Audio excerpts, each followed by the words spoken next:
Today I'll quickly cover enums. So I'm using this remix IDE, and I have created an enum smart contract to illustrate why we need enums in Solidity.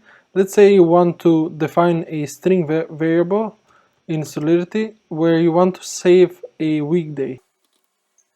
And you can do this using strings, but there's a better way. So let's say you want to save Friday as your weekday, but there's a better way, because this way when you're using strings you can mess this up and you can have typos or something like this. In enums, what they do, they basically restrict a variable to have only a predefined set of values. So for example, this variable, this is a perfect use case for this, because this weekday variable can have only a predefined set of values, like the days of the week, and this is why we'll save the days inside enum. To define a enum, you just type in the enum keyword, and this is basically like a type. So let's call this weekdays. In here we'll use these square brackets, and inside I'm going to define the days of the week.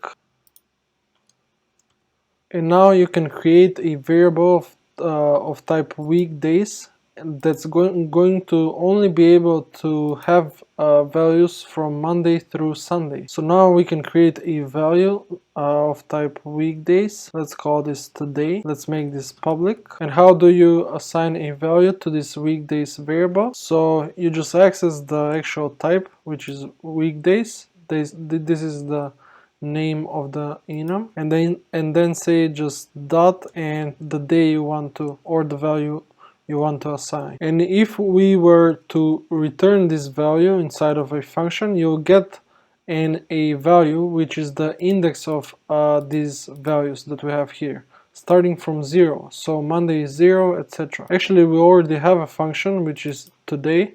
So I'm going to save this contract and go up here to deploy it. And if I click on today, I'll get 0. And if I put in Friday here, like so, and if I were to now deploy the contract, go up here, click on today, we'll get 4.